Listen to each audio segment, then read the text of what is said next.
আচ্ছা, এখন দুটো কমেন্ট পড়বো ম্যান্ডির ভিডিও থেকে। তো একটা কমেন্ট হচ্ছে, তোমার বর্দিটিও কিন্তু সুবিধের নয়, এই খবরটা উনিই বাইরে লিক করেছেন, এই গুপ্তা দিদিমণিকে সাবধান, দূরে থেকো। দিদিমণির থেকে হবে আর কি, বেশি গলাগলি করলে এরকমই হয়। ম্যান্ডু কিন্তু লাভ রিয়াক্ট দিয়েছে। আর একটা জায়গায় একজন বলেছে আর কি যে তুমি তো মা বাবাকেও বিক্রি করেছো, তো সেখানে ম্যান্ডু লিখছে, মাকে বিক্রি বাবা করেছিল আর বাবাকে বিক্রি মা করেছিল, পরে হয়তো আমি বলেছি, আমি প্রথম নয়। এইবার আজকের ম্যান্ডু একটা ক্ল্যারিফিকেশান দিয়েছে। দেখো, এই যে ক্ল্যারিফিকেশানগুলো দিচ্ছে না, এগুলো কিন্তু ইচ্ছাকৃত, কারণ ও জানে যে কন্ট্রোভার্সি ছোঁয়া না দিলে ওর ভিডিও চলবে না। কি বলেছে এই কথাগুলো জানবার জন্য লোক ওর ভিডিও দেখতে আসে। তো দেখো, চলবে না মানে ওর কি ভিডিওতে ভিউজ হবে না? হ্যাঁ, হবে। ওই 25 থেকে 30-এর মধ্যে ভিউজ হবে। আর যখনই এরকম ধরনের কিছু একটা বলবে, তখন সেটা দেখবার জন্য 40-50 হয়ে যাবে। আর সেই জন্যই কিন্তু প্রতিদিন একটু একটু করে কন্ট্রোভার্সি ছোঁয়া দেয়, এবং সেটাও নিজের মুখে স্বীকারও করে যে আমি 4 বছর ধরে আমার ভিডিওতে কন্ট্রোভার্সি ছোঁয়া দিচ্ছি এবং আমি কন্ট্রোভার্সি লাভ করি। তো সেই জায়গা থেকে এটা আমরা আমাদের কাছে পরিষ্কার যে ভাই, ম্যান্ডু ইচ্ছাকৃত কন্ট্রোভার্সি দেয়। আর আজকের চ্যানেলে তো বেশ অনেকটা কন্ট্রোভার্সি দিয়েছে। সেখানে প্রথম যে ব্যাপারটা হয়েছে ঘড়ি কেন্দ্রিক ব্যাপার, সেই ঘড়ির ব্যাপারটা হচ্ছে কি সেটা একটু জানতে হবে। তোমরা সবাই জানো যে দেবশ্রীদি ওর মেয়ের বার্থডেতে পরে গিয়ে একটা ঘড়ি প্রেজেন্ট করেছিল, ঘড়িটা সুন্দর দেখতে ছিল, নো ডাউট। এবং সেই ঘড়িটা নিয়ে সেই সময় ভীষণ আপ্লুত হয়েছিল ম্যান্ডি, দুর্দান্ত ঘড়ি, আমার অনেক দিনে পুরনো ঘড়ি আছে, আমি এটাকে তারপরে টানাবো, এই করব সেই করব, মানে সে মানে যার পর নাই খুশি হয়েছিল, এরকম একটা ভাব দেখাচ্ছিল, ঠিক আছে। তো যাই হোক, তারপরে আমরা দেখেছি যে সেই ঘড়িটা কিন্তু ওর দেওয়ালে কোথাও ঝুলছিল না। এবারে কি হয়েছে, স্বাভাবিক যে গিফট দেয়, যদি কোনো মানুষ কোনো গিফট দেয়, তার এক্সপেকটেশন থাকে সেই গিফটটা সেই ইউজ করবে। এবার যেহেতু ম্যান্ডি দেবশ্রীদিকে বলেছিল যে সেই জিনিসটা তার খুব পছন্দ হয়েছে, ভীষণ দরকারি জিনিস তার লাইফে, এবং সেটা খুব দরকার ছিল, সেই জিনিসটাই গিফট দিয়েছে এবং সে আপ্লুত, তাহলে এটা এক্সপেকটেশন থাকবে দেবশ্রীদির যে ভাই আমার ঘড়িটা কোনো না কোনো সময় দেয়ালে ঝোলাবে। কিন্তু সেটা হয়নি, বহুদিন হয়ে গেছে সেইটা দেখতে পাইনি দেবশ্রীদি যে দেয়ালে ঝুলেছে। এইবার অনেকে বলছে যে সমস্ত গিফট কি আমরা ব্যবহার করি? আমরাও অনেক গিফট পাই, সেই গিফট আমরা সবাইকে দিয়ে দিই, উপহারে দিয়ে দিই, যেমন বিয়ের সময় অনেক গিফট পাওয়া হয়, সব গিফট কি আমরা ইউজ করি? আমরা আবার সেগুলো বিয়ে বাড়ি হেনা তেনাতে দিয়ে দিই, অনুষ্ঠানে দিয়ে দিই, এরকম করি। হ্যাঁ, এটা ঠিক কথা যে সমস্ত গিফট ইউজ করা সম্ভব নয়, এবং হয় যে ধরো অনেক সময় হয় যে স্পেসিফিক্যালি আমরা কোথাও নিমন্ত্রণ পেয়েছি, সেখানে হয়তো আমার নিয়ে যাওয়ার মতো সেই সময় কোনো কিছু কেনার ক্ষমতা হয়নি বা যেতে পারিনি কোথাও, তখন বাড়িতে যদি কোনো গিফট থাকে সেগুলো আমরা দিয়ে দিই। আর আমি তো তোমাদেরকে বলেছিলাম মনে হয় কোনো একটা ভিডিওতে যে আমি অনেক জিনিসপত্র কিনে রাখি যেগুলো প্রয়োজন পড়লে আমি গিফটে দিয়ে দিই, এরকম করি। যেমন বিছানার চাদর, শাড়ি, স্টোল, এই ধরনের যে জিনিসপত্র, হটপট বা এরকম ধরনের সমস্ত জিনিসপত্র যেগুলো ছোটোখাটো কোনো অনুষ্ঠানে দেওয়া যায়, তো এরকম জিনিস আমার বাড়িতে কেনা থাকে, আমি দিয়ে দিই। আর যদি না একান্তই মানে কোনো অনুষ্ঠান পড়ে, তখন হয়তো ইউজ করে নিই, এরকম করি। তো সব উপহার ওরকমভাবে করা যায় না। এবং এরকমও হয়েছে যে আমাকে কেউ একটা খুব সুন্দর জিনিস দিয়েছে, আমি সেই জিনিসটা হয়তো রেখে দিয়েছি, পরে গিফট দিয়ে দিয়েছি, এরকমও করেছি। আচ্ছা, তারপরে হচ্ছে আমার নিজের বিয়ের পাওনা জিনিস আমি কাউকে দিয়ে দিয়েছি, বিশেষ করে আমি তো তোমাদেরকে বলেছিলাম আমার একটা গয়না আমি আমার বোনকে দিয়ে দিয়েছি। তো এরকম হয়, এরকম হয় না তা নয় যে আমরা যা উপহার পাই সবই আমাদের কাজে লাগিয়ে দিই নি, এরকম না। এবার ম্যান্ডি কিন্তু আগেও বলেছে যে ও যে জিনিসপত্রগুলো তোমার প্রমোশনাল ভিডিও শ্যুট করে, সেগুলো থেকে যে জিনিসপত্রগুলো পায় সেগুলো ওর ছোটো মাকে দিয়ে দেয়, ওর ননদকে দিয়ে দেয়, ওর শাশুড়িকে দিয়ে দেয়, মাকে দিয়ে দেয়, ও বলেছে। এমনকি আগারও ওর যেটা বলেছিল ওইটাও কিন্তু দিয়ে দেবে বলেছিল, যে কাউকে একটা দিয়ে দেবে, কিন্তু এখন দেখছি ওই ইউজ করে। তো যাই হোক, এরকম হয়, সব জিনিস কি ইউজ করা যায়? কিন্তু ঘড়িটা স্পেশালি যেহেতু ওরকমভাবে আপ্লুত হয়ে বলেছিল, তাহলে এক্সপেকটেশনটা ছিল সেটা। এবার এই ঘড়ির ব্যাপারটা ও বলেনি, অথচ বাইরে চলে এসেছে তার বক্তব্য। এবার সেই জায়গায় অনেকে বলছে যেহেতু গুপ্তা দিদি সব জায়গাতেই সব কিছু এর কথা ওকে, ওর কথা তাকে, তার কথা একে বলে রাখে, সেহেতু সবাই ভাবছে যে গুপ্তা দিদি এই কথাটা দেবশ্রীদিকে বলেছে, কারণ দেবশ্রীদির সঙ্গে গুপ্তা দিদির কথা হতো। কিন্তু আজকে দেবশ্রীদি তার ভিডিওতে পরিষ্কার জানিয়েছে কি করে তিনি জেনেছেন। একটা ভিউয়ার্স এসে একদিন ম্যান্ডির ননদের ভিডিও দেখে এসে দেবশ্রীদির কাছে বলে যে ম্যান্ডির ননদের বাড়িতে সেই গিফটটা ঝুলছে, মানে দেয়ালে টানানো আছে। এবার সেটা দেখার পর দেবশ্রীদি ভিডিও দেখে এবং ভিডিও দেখার পর বলে হ্যাঁ সেই আমার দেয়া গিফটটার মতো বলেছে, হ্যাঁ একদম ওটা বলেনি, কারণ ও কিনতে পারে, মতো একটা ঘড়ি ওই দেয়ালে ঝুলছে।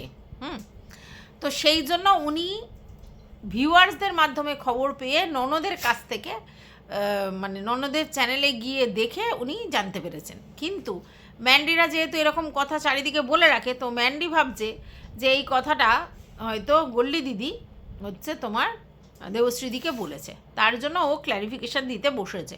এবং সেখানে তার বক্তব্য যে ভাই আমি আমার ননদের আর মানে ননদ না, আমি আমার শাশুড়ি শ্বশুরকে দিয়ে এই ঘড়িটা বলেছিলাম এটা মন্দিরে টাঙাতে আমার ভালো লাগবে, তো সেটা কি আমি ভুল করেছি?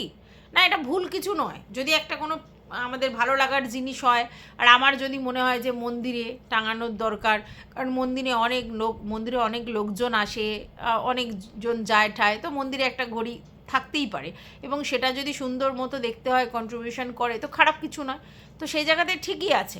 কিন্তু এখন কথাটা হচ্ছে ও বলছে মন্দিরে, অথচ মানে ভিউয়ার্সরা দেখছে যে ওর ননদের বাড়িতে, ননদের চ্যানেলে গিয়ে দেখেছে। তাহলে এই জায়গায় ম্যান্ডি মিথ্যা কথা বলছে।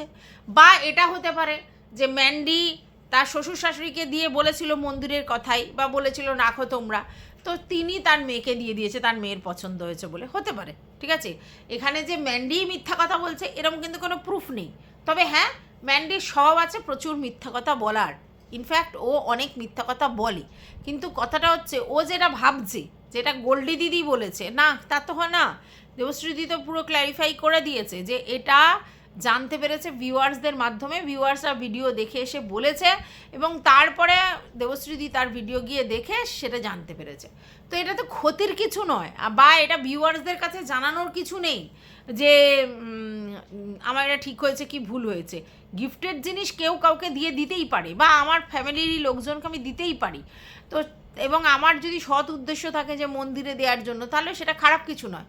কিন্তু দেখা যাচ্ছে ননদদের বাড়িতে, তাহলে কে মিথ্যা কথা বলছে? তাহলে কি ওর খোঁজ খবরটা নেওয়া উচিত ছিল যে মন্দিরে তো এখনও টাঙানো হয়নি, কারণ মন্দির তো ওরা দেখতে পায়, যে মন্দিরে এখনও টাঙানো হয়নি, তাহলে আমি যে ঘড়িটা দিলাম তাহলে কোথায় গেল? তো ওর শাশুড়িকে জিজ্ঞাসা করলেই পেয়ে যেত, তখন ও বলতো। কিন্তু আজও যে কথাটা বললো তাতে ও মিথ্যেবাদী প্রমাণিত হলো। কারণ কি, ও বলছে মন্দিরের জন্য দিয়েছি, অথচ দেখা যাচ্ছে ননদের ঘরে, তাহলে কি করে হয়? উপহারটা দিয়ে দেওয়াটা কখনো ভুল নয়, কখনো ভুল নয়, এবং উপহারটা দিয়ে ভালো কাজে লাগালেও কখনো ভুল নয়। কিন্তু এখনও যে কথাটা বলা হলো সেই কথাটার মধ্যে কিন্তু মিথ্যা কথা রয়েছে, বুঝতে পেরেছো? তো চলো, welcome back to my channel. আশা করছি তোমরা সবাই খুব ভালো আছো আর আমিও খুব ভালো আছি। নতুন একটা ভিডিওর সাথে আমি রুনা লাইফস্টাইল থেকে। দেখো, কন্ট্রোভার্সি ছোঁয়া না দিলে ওদের ভিডিও চলে না, তো কন্ট্রোভার্সি ছোঁয়া কী করে দেবে? এই ধরনের কথাবার্তাই তো। এবং আমরা খুব ভালো করেই জানি এদের খুব বাজে স্বভাব আছে যে ঘরের কথা বাইরে বলা। সেটা কিন্তু ম্যান্ডির মাও করে। ম্যান্ডির মা সেদিনকে কি বলেছে নিজে জানে না, মানে কতটুকু বলে রেখেছে সেটা জানে না, তাই হট করে এসে গিয়ে কমেন্ট করে ম্যান্ডির চ্যানেলে যে আমি ওই নূপুর 2কে বলে রেখেছিলাম, সেইখান থেকে বেরিয়ে এসেছে এই ঘরের কথা। ঠিক আছে, বিশ্বাস করে বলেছিলাম। কিন্তু আজকের ডেটে এটা ভেরি ক্লিয়ার যে না, নূপুর 2 বলেনি কথাটা, মানে নূপুর 2কে মানে আমাদের পানি কাকিমা বলেনি, আর নূপুর 2 এইগুলো বলেনি। কিন্তু কোথা থেকে জানা হয়েছে? তাহলে গোল্ডি দিদি বলেছে, গোল্ডি দিদি বলেছে। তো গোল্ডি দিদি নূপুর 2কে বলেছে কি একেবারে বোতলকে বলেছে সেটা আমি জানি না, তবে গোল্ডি দিদি বলেছে কথাটা, সেখান থেকে বেরিয়ে এসছে। তো গোল্ডি দিদির স্বভাব তো মানে কি বলবো, সবাই জানো যে এর কথা তাকে, তার কথা তাকে, লাগান ভাগান, নাহলে এত লোকের সঙ্গে তার আলাপচারিতা করার দরকার কি? তো সেটা পরিষ্কার বোঝা গেছে। এবং এই গোল্ডি দিদির যে মুখ পুরো পুড়ে গেছে এটাও বাস্তব। যে একটা দাম্ভিকতা, একটা পাওয়ার দেখিয়ে এই ইউটিউবের মার্কেটে ঘুরে বেড়াতো, সবাই ওনাকে খুব মানে কি বলবো, রেসপেক্ট দেখাতো এবং বলতো গোল্ডি দিদি সুপার, গোল্ডি দিদি পাওয়ার আলা, গোল্ডি দিদি এই। আজকের দিনে তার মান সম্মান সমস্ত কিছু ডুবিয়েছে। ইনফ্যাক্ট ম্যান্ডিও তাকে আর পাত্তা দেয় বলে আমার মনে হয় না। ঠিক আছে, ম্যান্ডিও আর সেইভাবে তাকে পাত্তা দিয়েছে বলে মনে হয় না। এবং পরিষ্কার কথা, যদি পাত্তা দিত তাহলে আজকের এই কমেন্টে লাভ রিয়াক্টটা দিত না। ঠিক আছে, তো যাই হোক, এবার দেখা গেল কি যে এই যে 5 সোল সিস্টারের যে গ্রুপটা, সেই গ্রুপটাই পুরো নষ্ট হয়ে গেছে। হ্যাঁ, একটা বোতল তো একরকম, সে আর এক করেছে, কিন্তু বোতলের সঙ্গে এই 4 জন মিলে আরও যারা ছিল তাদের নামে যা জিনিস ক্যারিকাচার হচ্ছে সব কিছু মার্কেটে চলে এসেছে। এবং তারপর থেকে এদের আসলি চরিত্র কিন্তু পরিষ্কার, যেমন ম্যান্ডু তেমন বোতল তেমন 3 জন। হ্যাঁ, এইখানে নূপুর 2 স্পেসিফিক্যালি এদের থেকে একটু বেটার, নূপুর 2 এদের থেকে একটু বেটার, এটা আমার মতামত। আর ম্যান্ডির মা, সে তো মানে এক্সেবার কারেক, সে তো মানে সবার কাছে গিয়ে মেয়ে জামাই এদের নিন্দা করে বেরিয়েছে। মানে কীরকম অসভ্য মহিলা, যেই মহিলা মেয়ের ছত্রছায়ায় লালিত পালিত হচ্ছে, সেই মহিলা মেয়ে জামাইয়ের ভিতরের খবর, মেয়ে কি জামাই কি, তাদের মধ্যে সম্পর্ক কি, তার মেয়ে কীরকম, তার জামাই কীরকম কুইরা কি সেগুলো এই মানে ইউটিউবে সোশ্যাল মিডিয়া থেকে ভার্চুয়াল জগৎ থেকে আলাপ ভিউয়ার্সদের কাছে ওনার এত বক্তব্য রাখার কি দরকার। এবং শুধু তাই নয়, উনি নাকি আবার এটাও বলেছে যে ওনার মেয়েকে ওনার রীতিমতো ঘেন্না লাগে। তা তুমি কোথাকার পুণ্য আত্মা যে তুমি অন্য লোককে, মানে তোমার মেয়েকে বলছো ঘেন্না লাগে? তুমি নিজেকে একবার দেখেছো? তুমি কি করে বেরিয়েছো? তুমি যেগুলো করেছো মেয়ের বিয়ে দেওয়ার পরে, তুমি নিজের স্বার্থে অবশ্যই বেরিয়ে এসছো। গিয়ে কোথায় গেলে? একজনের মিস্ট্রেস হতে। 12 বছর সেখানে থাকলে, তারপর মেয়ের কাছে এলে, এবং তারপরেই তার লাইফ আবার হেল হয়ে গেল, সে মানে চলে গেল। তারপরে আবার এসে এখানে নাকে কান্না কাঁদতে। তো তুমি কনসা মানে সতীর গিরির কাজটা করেছো? তুমি যে মেয়েকে দেখে ঘেন্না লাগে বলছো কেন? মেয়ে এই সব করছে বলে তো আজকের ভালো মন্দ খাওয়ার মুখে উঠছে। তারপর মেয়ে ওইখানে থাকতে দিয়েছে বলে তো থাকছেও, নালে তো ওর দরে ভিক্ষা করে থাকতে হচ্ছিল। হ্যাঁ, অবশ্যই ভিক্ষা করে, কারণ লোকের বাড়িতে গিয়ে থাকছিল। তাদের বাড়ি কাজকর্ম করছিল, তাদের বাড়ি থাকছিল, তারাও ম্যান্ডির মা বলে তাকে রেখেছিল। তারপরে অশান্তি। আচ্ছা, তারপরে হচ্ছে ভাইয়ের বাড়িতে থাকলো, ভাইও লাদ মেরে বের করে দিল। ঠিক আছে, নিজে ভাড়া বাড়িতে 14 বার জিনিসপত্র নিয়ে এদিক ওদিক করছিল। কি ইনকাম করবে, কি খাবে, তার কোনো ঠিক ঠিকানা ছিল না। আমার মেয়ে যাই হোক আর তাই হোক, আমার মেয়ে তো আমাকে আশ্রয়টা দিয়েছে। আমার মেয়ে যাই হোক তাই হোক আমাকে মাস গেলে 5,000 করে টাকা দেয়। আমার মেয়ে যাই হোক তাই হোক আমার চ্যানেলটা কমিউনিটিতে দেয়। আমার মেয়ে যাই হোক তাই হোক ভালো মন্দ রান্না করে রাখলে বাটি বাটি করে রেখে দেয়। হ্যাঁ হোক, আমি প্রতিদিন যাই না বলে সেগুলো আমাকে হয়তো একসঙ্গে অনেকটা বাসি খেতে হয়, কিন্তু আমার যেতে হয়। তাহলে সেখানে আমার মেয়ে বাসি খায়, আমার মেয়ে আমাকে বাসি খাওয়ায়, আমার মেয়ে হচ্ছে আমার মেয়েকে দেখলে ঘেন্না লাগে, তারপর আমার জামাই কুইরা, এ ধরনের কথাবার্তা কিসের জন্য? এই ভদ্রমহিলা একেবারেই সুবিধার নয়, একেবারে ওরকম দেখতে ওরকম, কিন্তু একদম সুবিধার নয়।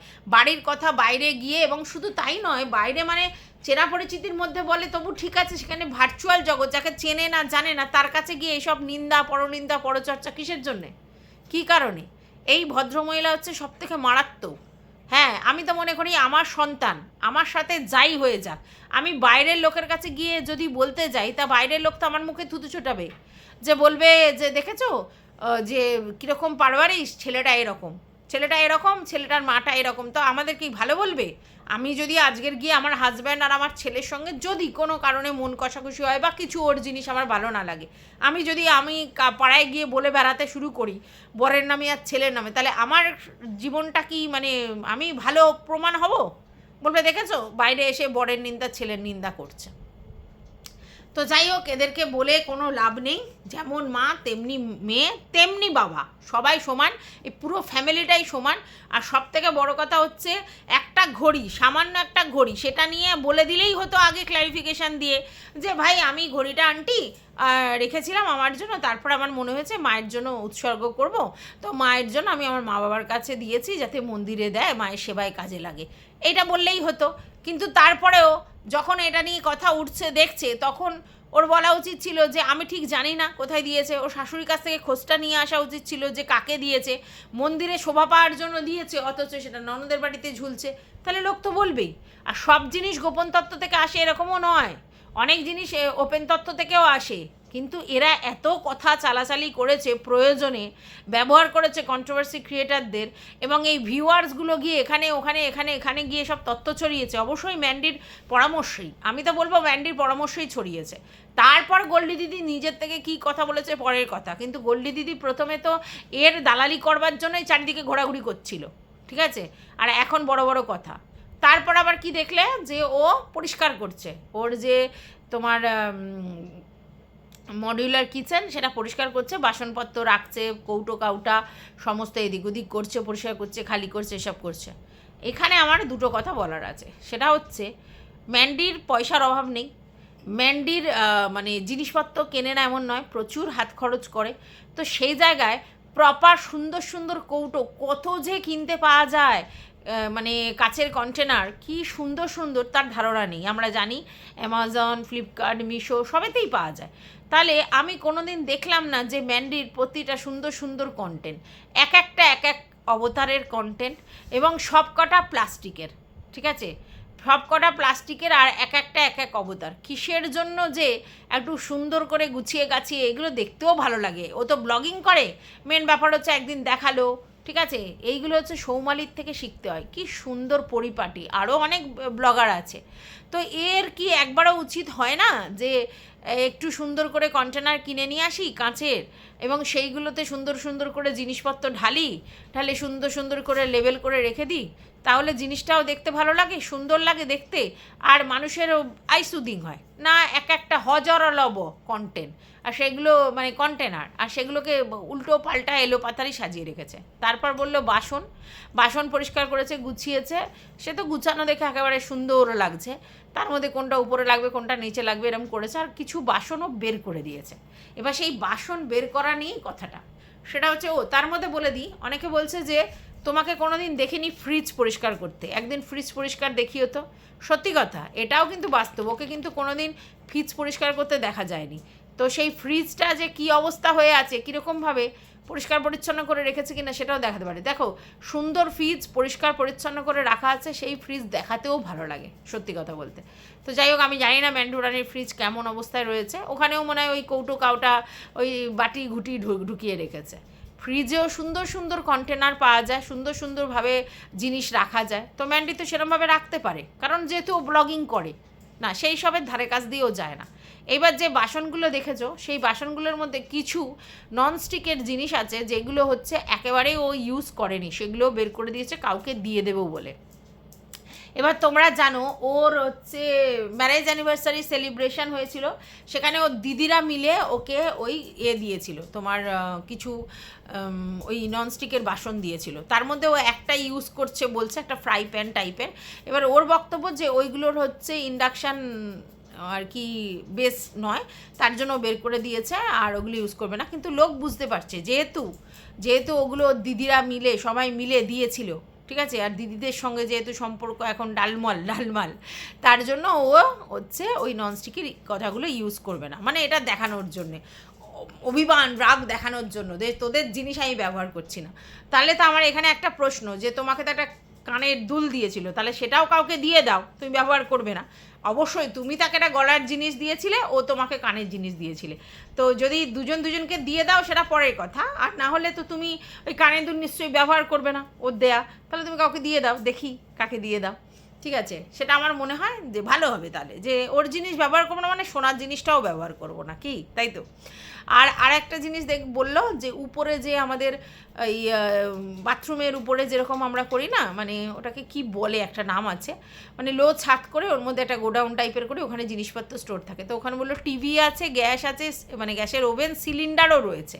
সিলিন্ডার কে ভাই উপরে তুলে রাখে আমি জানি না, তো যাই হোক রয়েছে, এবং তোমার কিছু প্রচুর বাসন রয়েছে। তো ওর এখন বক্তব্য যে কেউ যদি এসে ওই বাসনপত্র নামিয়ে পরিষ্কার করে সব নিয়ে যায়, ওর কোনো ব্যাপার না, একটা নতুন সংসার তৈরি হয়ে যাবে, প্লাস যদি বিক্রিও করে প্রচুর দাম পাবে। কিন্তু ওর এখন বক্তব্য ওর কোনো টাকা পয়সা লাগবে না, নিজে ইচ্ছা মতো পরিষ্কার করে জিনিসপত্র নিয়ে যাও। তাহলে ওর যে এই বন্যামাসি যে কাজ করেন তাকেই তো বলতে পারে যে তুমি উঠে পরিষ্কার করে সমস্ত জিনিস নিয়ে যাও, তাহলেই তো হয়, অন্য কাউকে দরকার কি আছে। তো অনেকেই দেখি কমেন্টে লিখেছে আমাকে দাও ননস্টিকের বাসনগুলো, আমাকে দাও। তো যাই হোক, যাই না, আমি যতদূর শুনেছি, আমরা অনেকেই ননস্টিকের বাসন ব্যবহার করি, কিন্তু আমি শুনেছি এখন স্পেশালি ননস্টিকের বাসন ব্যবহার করতে বারণ করছে, এবং যেগুলো কম রেঞ্জের সেগুলোতে একদমই নয়, কারণ ওগুলোতে কোটিংগুলো শরীরে গেলে খারাপ। তার জন্য বেশি বলছে স্টিলের ব্যবহার করতে, পিতলের ব্যবহার করতে, মাটির বাসন ব্যবহার করতে, ঠিক আছে, ইভেন অ্যালুমিনিয়ামও বাদ দিতে বলছে। বাট আমাদের অভ্যেস হয়ে গেছে, তো আমি স্টিলের জিনিস অনেকপত্র ইউজ করি এখন, মানে যেহেতু নতুন নতুন সব কিনেছি ব্যবহার করি, তবে ননস্টিকও ব্যবহার করি খুব কম। আর হচ্ছে তোমার অ্যালুমিনিয়ামটা ছাড়তে পারছি না, ওটা যেদিন ছেড়ে দিতে পারবো সেদিন ভালো হবে। শুধু মানে স্টিলে সব কিছু রান্না করতে পারছি না, তো মাঝে মধ্যেই অ্যালুমিনিয়ামে কড়া ঠড়া বেরিয়ে যায়। তো মাটিরও জিনিসপত্র ভাবছি কী করে কী ব্যবহার করো। সব থেকে ভালো হয় পিতলের, মানে আগেকার দিনে লোকেরা পিতলে রান্না করতো, জানো তো, সব কিছু বাসন ওদের পিতলের ছিল, পিতলের হাঁড়ি, কড়াই, হাতা, খুন্তি, হ্যাঁ, তারপরে হচ্ছে থালা তো রয়েছে। তো পিতলের জিনিসপত্রগুলো ব্যবহার করা খুব ভালো স্বাস্থ্যের জন্য। বাই দা ওয়ে, ওই যে রূপোর জিনিসটা বেচে দিতে বলছিল ম্যান্ডি বলছিল যে স্যান্ডি বেচে দিতে বলেছে, একদম না, রূপোর জিনিস ভীষণ প্রিসিয়াস। ওই রূপোর জিনিসে করে সবাই কি করে, আমার ছেলের আছে থালা গ্লাস বাটি, অন্নপ্রাশনে ওর দাদু দিদা দিয়েছিল, তো এইগুলো করে হচ্ছে জন্মদিনে, বার্থডেতে, সেলিব্রেশনে অনেকে এ করে। তাছাড়া ওইগুলো উত্তরসূরিদের আর কি দিয়ে যায়। তো স্যান্ডির পর স্যান্ডির মেয়ে সেটা পাবে, বিয়ের সময় দিয়ে দিতে পারে, তারপরে তার ছেলেপুলে হলে তখন পাবে। তো এইসব জিনিস কেন বিক্রি করবে? আর রূপোর থালায় খাওয়া খুব ভালো, রূপোর বাটিতে পায়েস খায় অনেকে, তারপর ঠাকুরকে দেয় থালায় করে সুন্দর করে সাজিয়ে, তো ঠাকুরকে দিতে পারে, ওগুলো বিক্রি করার কোনো মানেই হয় না। আচ্ছা, আর একটা জিনিস হচ্ছে, ও যে পিতলের কি কিনেছে, ওগুলো পিতলের নয়, ওগুলো ও মল থেকে কিনেছে, মানে কোটিং করা পিতলের, ওগুলো একদমই ইউজ করা উচিত না, ওগুলো পেটে গেলে ওগুলো শরীর খারাপ করবে। তবে হ্যাঁ, দেখলাম ওর মেয়েকেও কাঁসার থালায় ভাত দিয়েছে, ওটা কিন্তু রিয়েল কাঁসা, কাঁসার থালায় খাওয়া খুব ভালো, ঠিক আছে, কাঁসার থালায় কাঁসার গ্লাসে জল খাওয়া খুব ভালো। আর তামার গ্লাস কিনে তাতে জল রেখে পরের দিন সকালে খাওয়া আরও ভালো, সেটা স্যান্ডি বা ওর মেয়েকে দিতেই পারে। তো ম্যান্ডি কী বলো তো, আলতু ফালতু পয়সা প্রচুর খরচা করে, কিন্তু ঠিক মতো কাজের না, কোনো মেকআপে না, কোনো ড্রেসে না, কোনো হচ্ছে তোমার জিনিসপত্রে, কোনো জিনিসে ওর মানে ঠিকঠাকভাবে ও টাকা ইউটিলাইজ করে না। আমার মাঝে মধ্যে মনে হয় যে আমি যদি ওর বাড়ির কাছে থাকতাম, মানে না, যদি আমি ইউটিউব করতাম তাহলে নয়, ইউটিউব না করে তাহলে আমি ওকে ধরে মানে শিখিয়ে দিয়ে আসতাম যে প্রপার জিনিস কিনে প্রপারলি তোমার হচ্ছে ব্যবহার করতে হয়, উল্টোপাল্টা পয়সা খরচা করলেই হয় না, বুঝতে পেরেছো? তো যাই হোক, এই ভিডিওটা আমি এই পর্যন্তই রাখছি। তোমাদের যদি কিছু বক্তব্য থাকে তাহলে অবশ্যই জানাবে। ততক্ষণের জন্য টাটা।